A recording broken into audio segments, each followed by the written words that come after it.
참 따뜻하고 좋은 날에 이렇게 예배의 자리에 오신 여러분들을 진심으로 환영하고 하나님의 은혜와 평강과 사랑이 충만하기를 주님의 이름으로 축복합니다.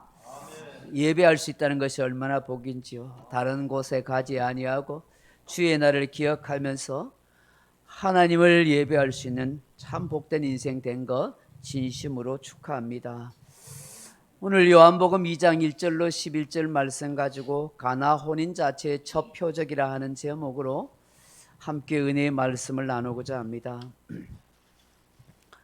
사랑하는 성도 여러분, 이런 재미있는 우화가 있습니다.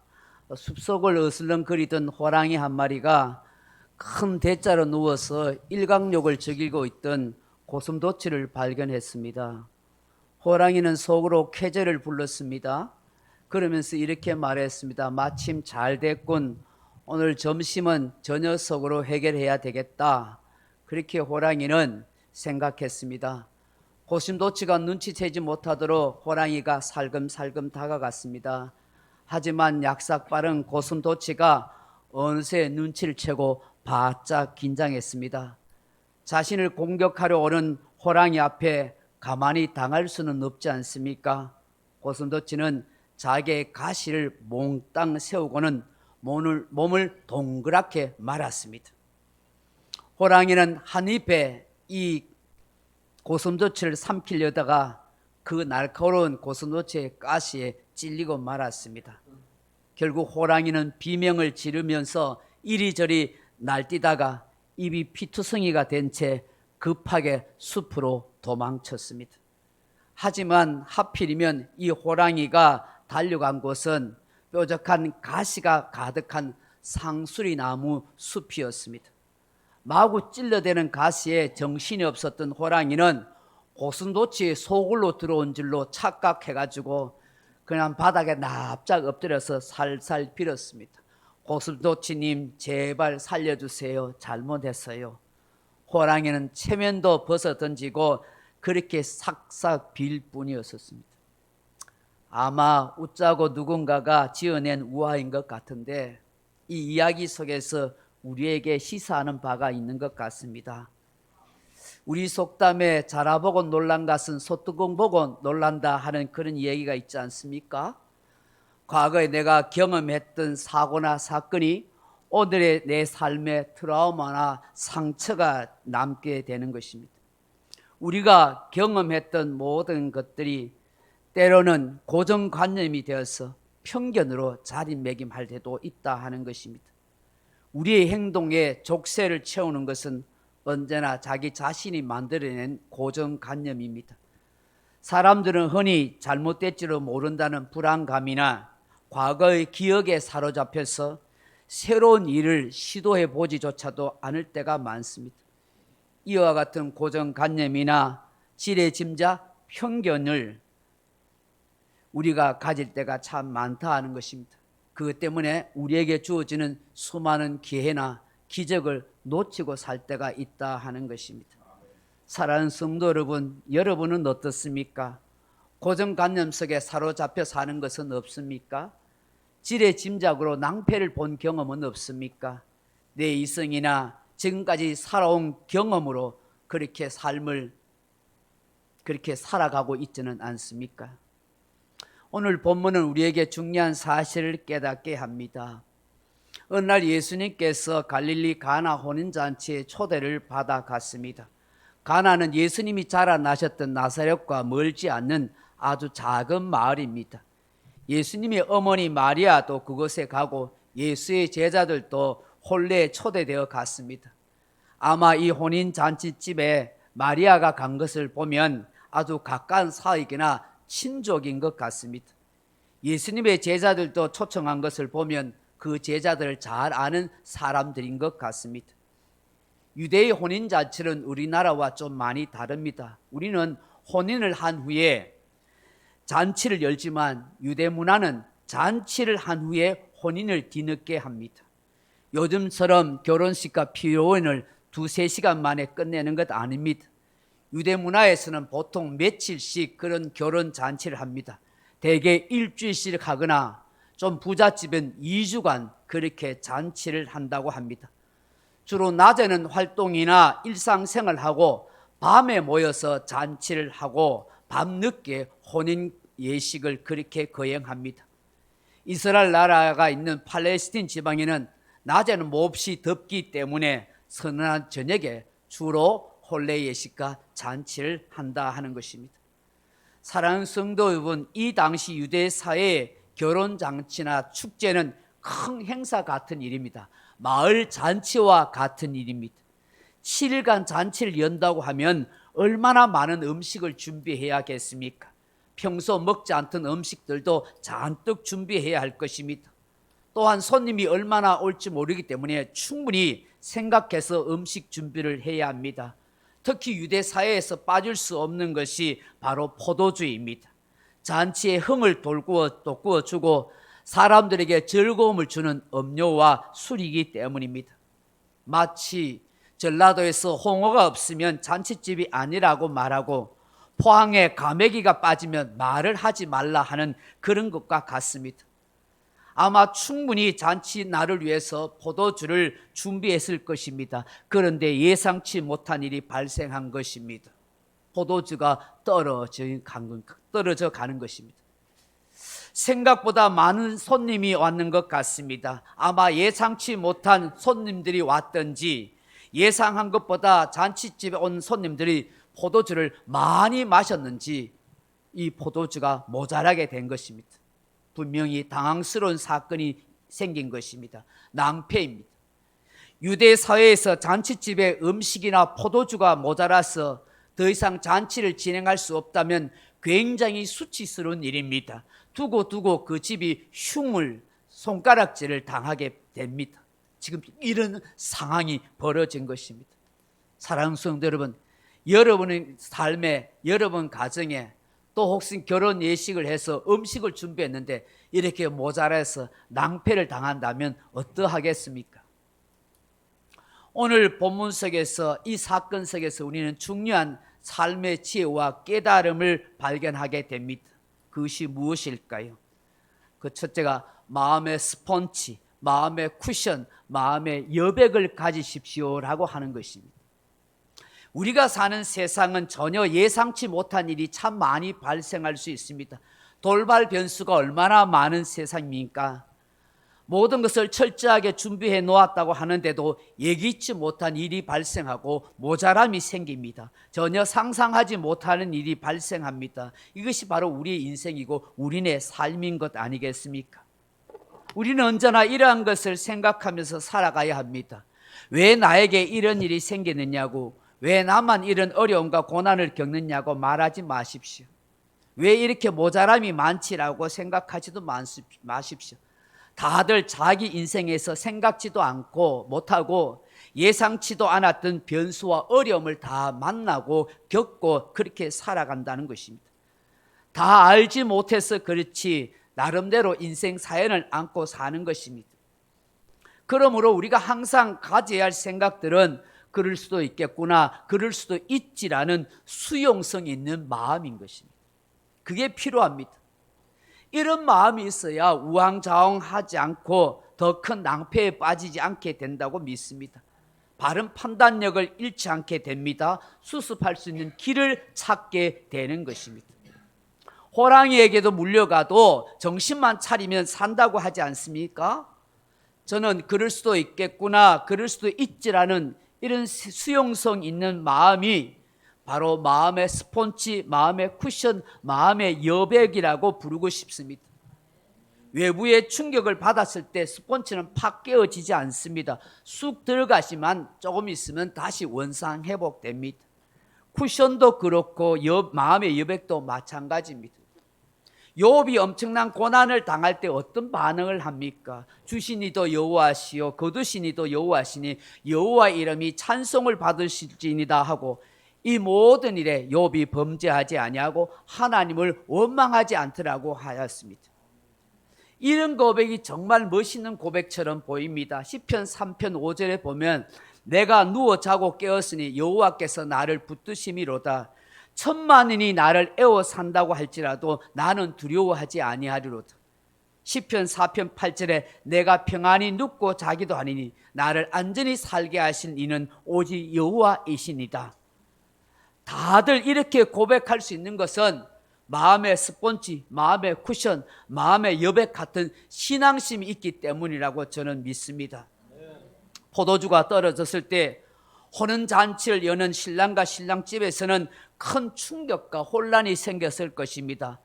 걱정과 탄식하는 소리들이 이것저것에서 들렸을 것입니다.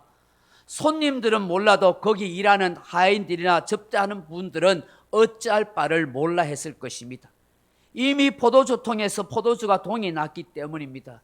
그 잔치를 주관하며 음식과 포도주를 배분하는 연회장은 더더욱 당황할 수밖에 없는 것입니다.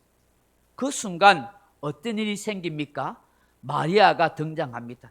아마 마리아가 없었다면 이 잔치는 수치스럽게 끝났을 것입니다. 여느 여인들처럼 입방아를 찍지 않습니다. 호들갑을 떨지 않습니다. 마음의 스펀지, 마음의 쿠션, 마음의 여백을 가지고 있었던 마리아는 조용히 예수님을 찾아갑니다. 3절을 보십시오. 포도주가 떨어진지라 예수의 어머니가 예수에게 이르시되 저들에게 포도주가 없다 하니 그렇게 말을 합니다. 남대없이 마리아가 예수님께 가서 포도주 없다라고 그렇게 말을 합니다. 왜 이런 말을 할까요? 그냥 포도주가 없다는 정보를 알려주는 것입니까? 아니면 포도주가 떨어졌으니 야, 더 이상 잔치집에 뭐 볼 거 있냐? 우리 조용히 떠나자. 그렇게 말하는 것입니까?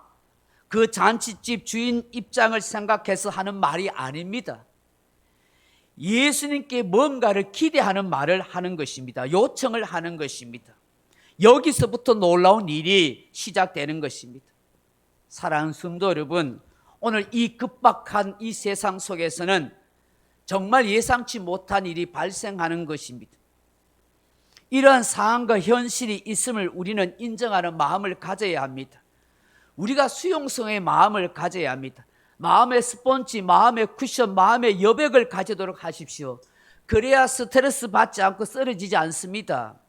더 큰 낭패와 실수를 겪게 되지 않습니다. 무엇보다도 이런 마음이 있어야만 건강한 인격과 건전한 삶을 살 수가 있습니다. 깊은 신앙심은 바로 이런 마음을 갖는 데서 나타나는 것입니다. 주의 얼굴을 늘 구하고 찾게 되면 이 마음이 생길 것입니다. 우리 소중한 성도님들은 마음의 스폰지, 마음의 쿠션, 마음의 여백이 있는 그런 수용성 가득한 마음이 되기를 주님 이름으로 축원합니다. 어떤 일 만났을 때 당황해서 어찌할 바를 몰라하고 막 탄식하고 주저앉아 있는 그런 모습이 아니라 이 마리아처럼 조용히 주님을 찾아갈 수 있는 그런 마음의 스폰지와 여백과 그런 쿠션이 있는 그런 마음이 되었으면 좋겠다 하는 것입니다. 둘째로 깨닫게 되는 것이 무엇입니까? 문제 해결은 예수님께 있음을 믿으라 하는 것입니다. 마리아가 예수님께 찾아간 것은 문제 해결을 부탁한 것입니다. 마리아는 지금 자신이 배 아파서 낳은 아들, 자신이 여태까지 키운 아들로서가 아니라 메시아로서 믿고 부탁한 것입니다. 예수님에게 당장 제자들과 같이 포도주를 따서 발로 밟아 포도주를 만들어내라고 그렇게 말하는 것 아닙니다. 포도주를 다른 마을이나 다른 집에 가서 구해오라고 하는 것도 아닙니다. 지금 당장 포도주를 만들어냈으면 좋겠다고. 예수여 당신에게 그런 능력과 기적이 있지 않습니까? 라고 그렇게 부탁하는 것입니다. 하나님의 아들로서 메시아로서 이적을 베풀어 달라고 간청하는 것이죠. 그런데 예수님께서 어떤 반응을 보십니까? 4절을 보십시오. 예수께서 이르시되 여자여 나와 무슨 상관이 있나이까? 내 때가 아직 이르지 아니하였나이다. 아멘.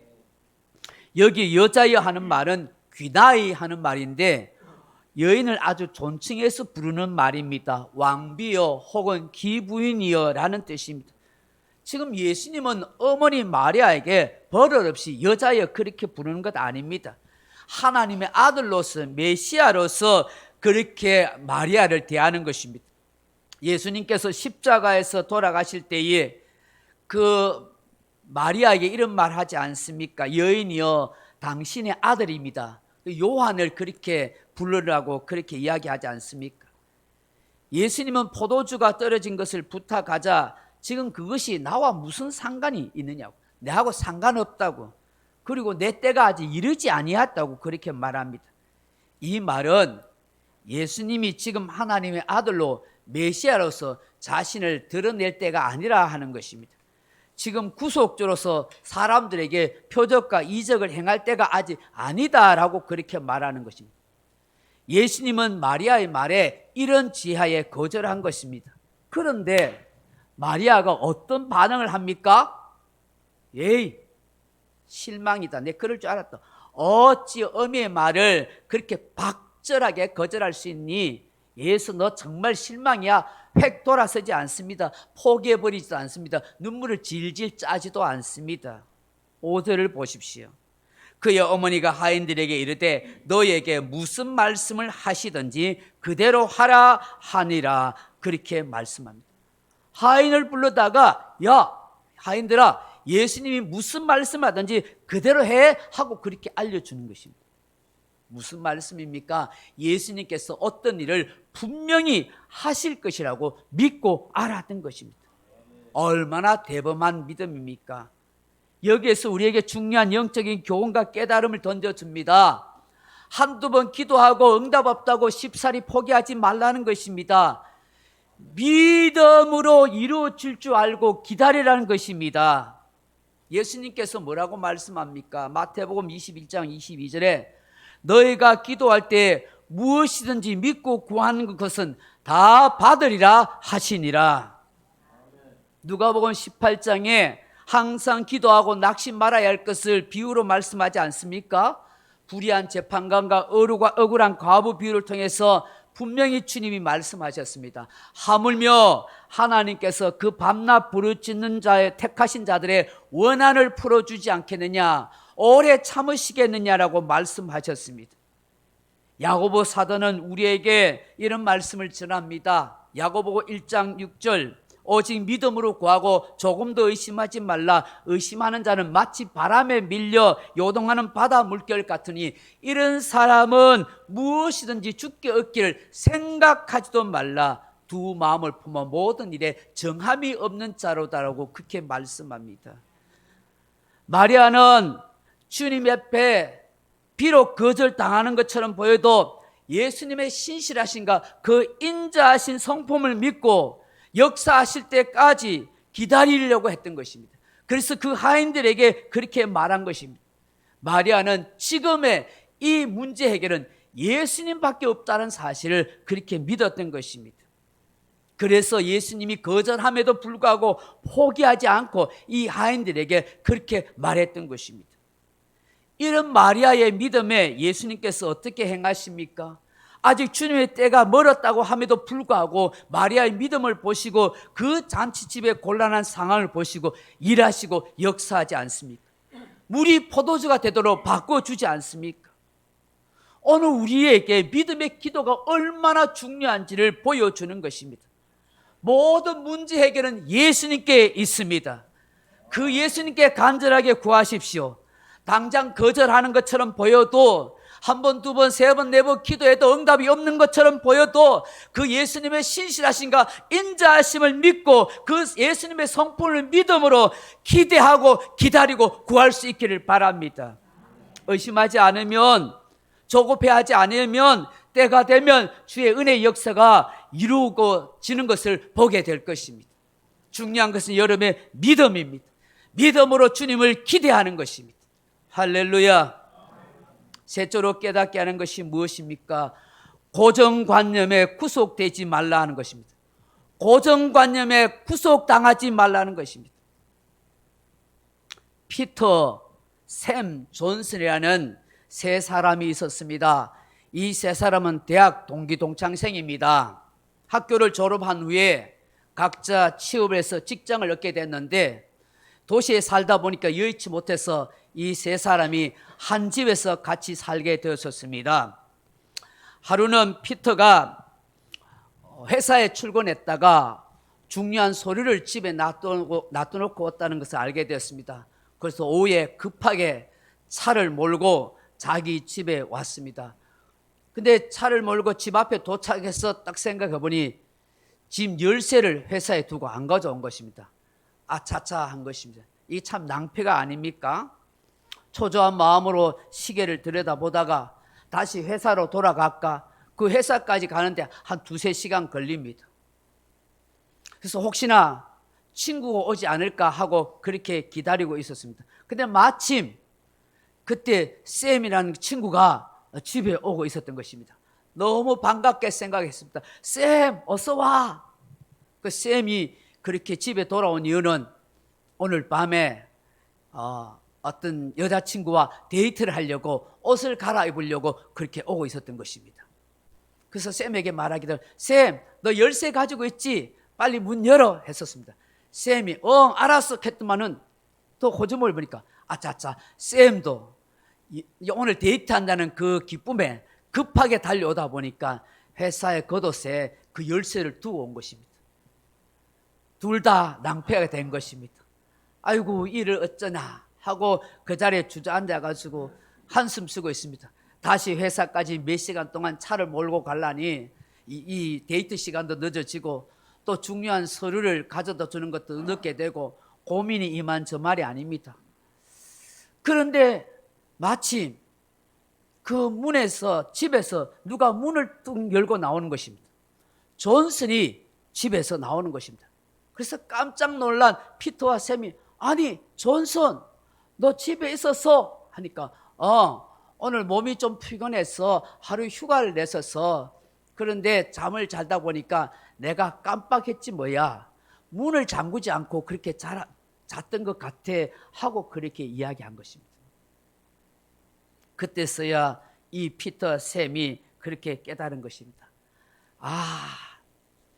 이 존슨이 집에 있는 줄도 모르고 왜 우리가 문을 두드려 보지도 않았을까? 초인종을 눌러보지도 않았을까? 초인종을 눌러보거나 문을 두드려 봤으면 그 존슨이 집에 있기에 금방 문을 열어서 빨리 서류를 가지고 갈 수 있고 이런저런 낭패를 보지 않았을 텐데 하는 그런 생각을 하게 됐던 것이죠.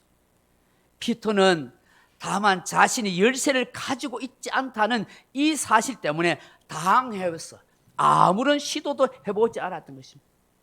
샘 역시 당한 친구의 영향을 받아 문이 잠겨 있다는 사실을 한 번도 의심해 보지 않았던 것입니다. 여러분, 살다 보면 누구나 한 번쯤은 이런 황당한 일을 겪기 마련입니다. 이들 앞을 가로막고 있던 것은 굳게 닫힌 문이 아니라 자신들의 고정관념이었습니다. 유연하지 못한 사고방식이었습니다. 그냥 열쇠를 안 가져왔으니까 문이 잠겨 있을 것이라고, 존슨이 안에 있을 것이라고 생각도 하지 못했던 것입니다. 사람들이 어떤 일에 실패하게 되는 원인은 이와 같은 판단 착오 때문이며 특히 자신이 만든 고정관념에 구속되어 있어 어떤 일을 시도조차 하지 못하기 때문이라는 것입니다. 우리에게는 혹 이런 고정관념이 없습니까? 내 신앙생활에는 나의 상식, 나의 경험이라는 고정관념 때문에 어떤 결심도 시도조차 하지 못하고 하나님의 역사를 경험해 보지도 못하고 그렇게 살아가고 있지는 않습니까? 여러분, 오늘 6절 이하의 말씀을 보십시오. 거기에 유대인의 정결 예식을 따라 두세 통 드는 돌 항아리 6이 놓여 있는지라 그렇게 말씀합니다. 그리고 예수님께서 7절에 보시면 예수께서 그들에게 있을 때 항아리에 물을 채우라 하신즉 아기까지 채우니 8절은 이제는 떠서 연회장에게 갖다 주라 하시매 갖다 주었더니 라고 말씀합니다. 예수님께서 갑자기 이 하인들에게 유대인들의 정결 예식에 사용하는 물 항아리에 6에 물을 채우라 하십니다. 그 항아리에 물을 채우라 했을 때 하인들은 영문도 모른 채 어쨌든 간에 그렇게 물을 채웁니다. 그러자 이제는 그 물 항아리에 있는 그 물을 떠서 연회장에 갖다 주라. 아마 포도주 병이나 포도주 잔에 그렇게 그 물을 담아서 갖다 주었을 것입니다. 그런데 그 하인들이 가져다 주는 그 물을 맛보고는 이 연회장이 기가 막힌 포도주 맛을 봤다고 그렇게 칭찬하는 것입니다. 굴절 보십시오. 연애자가 물로 된 포도주를 맛보고도 어디서 났는지 알지 못하되 물도 온 하인들은 알더라. 연애장이 신랑을 불러 말하되 사람마다 먼저 좋은 포도주를 내고 취한 후에 낮은 것을 내거는 그대는 지금까지 좋은 포도주를 두었도다 하니라. 아멘. 신랑은 영문도 모르고 포도주 다 떨어졌다고 낭패와 걱정과 한숨 속에 있는데, 야, 이 사람아, 어디서 이 좋은 포도주를 숨겨놨다, 이제 내놓으라고 하니까 아마 신랑은 영문도 몰라서 어리둥절했을 것입니다. 근데 여러분 9절 하반절에 보면 하인들은 알더라, 그렇게 말씀하고 있습니다. 물돈 하인들은 알더라. 이게 무슨 말입니까? 하인들이 분명히 자신이 물 떠왔기 때문에 알고 있는 것이죠. 고정관념을 뛰어넘어 순종을 통한 자기 깨달음을 말씀하는 거예요. 생각해 보십시오. 이 하인들이 분명히 떠온 것은 물입니다. 어떤 물인지 누구보다도 확실히 잘 알고 있습니다. 여러분, 이 물들은 유대인들이 정결 예식 때 사용하는 물입니다. 이스라엘은 독특한 문화가 풍습이 있습니다. 제사장들이 제사 드릴 때 반드시 손발을 씻어야 합니다. 그 손발을 씻는 정결 예식에 물이 있습니다. 백성들도 집에 들어올 때는 반드시 손발을 씻습니다. 손님이 집에 방문할 때도 반드시 손발을 씻는 물을 주어야 합니다. 그것이 예절이고 풍습입니다. 여러분, 손발을 씻는다는 것은 단지 청결이 목적이 아닙니다. 샌들을 신고 다니고 먼지가 많은 그런 지역이기 때문에 더러워서 씻기 위함만은 아닙니다. 흙에 부정한 것이 있다고 생각하기 때문에 부정한 것을 없애기 위해서 정결 예식으로 사용하는 그런 물입니다. 여기에 항아리에 있는 물을 손발로 씻는 데 사용하는 물인데, 이 물을 음료수로 포도주처럼 여기면서 떠다 준다는 게 이게 상식에 맞는 얘기가 아닌 것입니다. 도대체 이해가 되지 않을 것입니다. 자신들의 고정관념으로 분명히 손발을 씻는 물인데 그 물을 포도주로 갖다 주려고 하니 어떻게 이해가 되겠습니까? 돌았나? 정신이 나갔나? 그렇게 생각할 수 있습니다. 도무지 받아들일 수 없을 것입니다. 더군다나 주인도 아닌 손님인 예수님께서 이런 일을 시키실 때에 하인들이 항의할 수도 있지 않습니까? 아니, 말도 안 되는 일을 시킵니까? 우리가 욕먹습니다. 왜 이런 일을 시킵니까? 정신 나갔습니까? 얼마든지 따질 수 있지 않습니까? 대들 수도 있습니다. 그런데 이 하인들은 두말하지 않고 그대로 가져다 줍니다. 그리고 그 연회장이 그 물을 마시고서는 너무 맛있는 포도주라고 그렇게 환호합니다. 이걸 고스란히 보고 목격한 사람들이 바로 하인들인 것입니다. 고정관념을 깨트린 순종이 물이 포도주가 되는 놀라운 역사를 보게 된 것입니다. 만약 하인들이 자신들의 고정관념과 자신들의 경험에 쌓여서 두려워서 욕먹을까 봐 가져다 주기를 꺼리거나 거부하였다면 이런 놀라운 역사를 볼 수가 없었을 것입니다.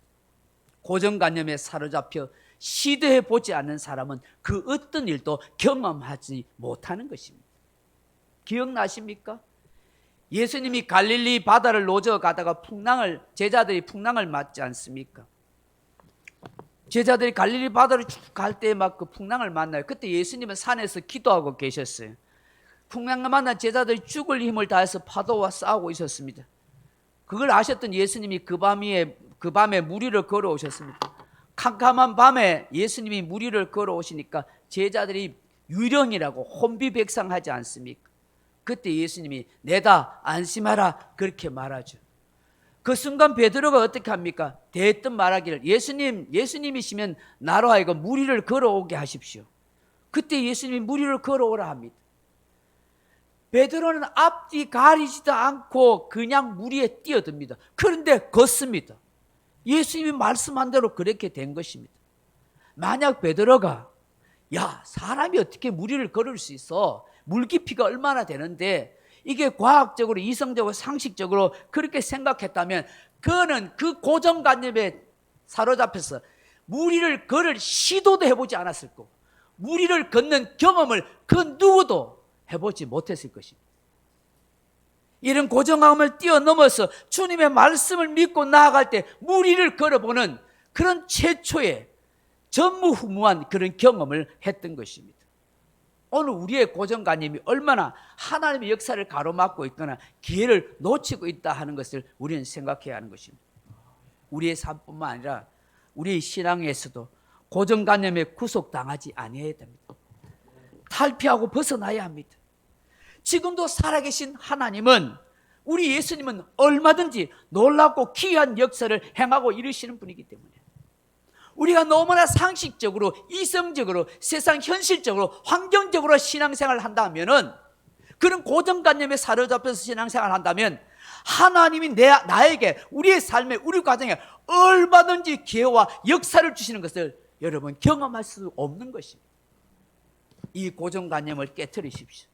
내가 지금까지 신앙생활을 해오던, 내가 생각하던 교회생활, 신앙생활, 이에서 벗어나서 정말 하나님의 뜻과 하나님의 역사를 믿는 믿음으로 이것을 이겨갈 수 있고 주의 놀라운 은혜를 경험해 갈 수 있는 그런 축복의 성도가 되기를 바랍니다. 좀 길지만 마지막으로 본문 말씀을 마지막으로 하나 보겠습니다. 이 본문 말씀 주는 말씀의 목적이 무엇일까요? 수치와 낭패를 당한 인생에게 기쁨을 주시는 예수님이라는 것입니다. 예수님의 공생의 첫 표적과 이적이 물을 포도주로 만드는 역사입니다. 이런 포도주는 히브리인들에게는 기쁨과 즐거움을 상징합니다. 그래서 시편 104편 15절에 사람의 마음을 기쁘게 하는 포도주, 전도서 10장 9절에 포도주는 생명을 기쁘게 하는 것이라고 했습니다. 공경에 빠진 혼인잔치집에 물이 포도주로 변화됨으로 인해서 그 예수님께서 그렇게 하심으로 인해서 그 가정에 큰 기쁨을 주었습니다. 낭패와 수치를 당할 수밖에 없는 그 신랑집에, 그 많은 혼인잔치집에 있던 손님들에게 더할 수 없는 기쁨을 허락해 주신 것입니다. 함께 잔치에 참석한 사람도 또 그 잔치를 배석하고 준비하고 그렇게 모든 음식을 배분하던 연회장도 더할 수 없는 기쁨을 가지게 된 것입니다. 오늘 예수님께서 이 땅에 오신 목적은 낭패와 실망과 아픔 속에 있는 우리들에게 기쁨과 즐거움을 주러 오셨던 것입니다. 예수님 당시 유대인들은 가난과 질병과 전쟁에 휩싸였습니다. 과중한 세금과 노동으로 힘들어졌습니다. 그래서 구원의 감격과 기쁨을 누리지 못하고 오직 모세의 율법의 규례만을 그렇게 짐지고 있는 신앙의 힘든 삶을 살았던 것입니다. 예수님께서 오신 것은 이런 은혜와 환희와 기쁨을 맛보게 하기 위함인 것입니다. 오늘날에도 우리의 삶에 무미건조한 이는 인생, 밋밋한 물처럼 맛이 없는 삶을 소망과 희열과 기쁨을 주시는 구원의 감격, 구원의 기쁨을 그렇게 우리에게 허락해 주시기를 원하시는 것입니다. 우리 안에 예수님이 계시면 물이 포도주로 변한 같이 그런 삶의 변화가 일어날 수 있는 것입니다. 생명과 기쁨이 넘치는 인생이 될 수 있는 것입니다. 말씀을 맺습니다. 사랑하는 성도 여러분, 우리 인생이 항상 혼인잔치집 같이 기쁘고 즐겁지만은 않습니다. 때로는 예기치 않은 돌발 상황이 생길 수도 있습니다. 당혹스러운 일도 있습니다. 이러한 우리의 삶에서 가져야 할 마음이 무엇이겠습니까? 수용성의 마음입니다. 마음의 스폰지, 마음의 쿠션, 마음의 여백을 가지십시오. 깊은 신앙심은 이 마음을 갖게 합니다. 문제 해결은 예수님께 있습니다. 예수님을 찾고 구하십시오. 고정관념에 구속되지 마십시오. 이해가 되지 않아도 순종하는 믿음을 먼저 가져보십시오. 예수님은 수치와 낭패 대신에 우리에게 기쁨을 주시는 주님이십니다. 구주 예수님을 통하여 물이 포도주로 변화되는 이런 삶의 변화가 여러분에게도 놀랍도록 일어나기를 주님의 이름으로 축원합니다. 기도하겠습니다. 하나님 아버지, 오늘 이 가나 혼인잔치 표적을 통해서 이것이 우리에게 어떤 교훈과 깨달음을 주는지 다시 한번 마음에 되새김하면서 주님 오신 그 목적을 헤아릴 수 있는 우리 모두가 되게 하여 주옵소서. 수치와 낭패뿐인 우리 인생에게 당스러운 삶이 펼쳐지는 우리의 삶에 기쁨과 즐거움을 주게 하시고 우리의 삶에 여백이 있고 쿠션이 있고 마음에 풍요로움이 있게 하시고 스폰지가 되게 하시는 하나님의 뜻을 다시 한번 깨달아 알 수 있도록 도와주옵소서. 예수님 이름으로 기도합나이다. 아멘.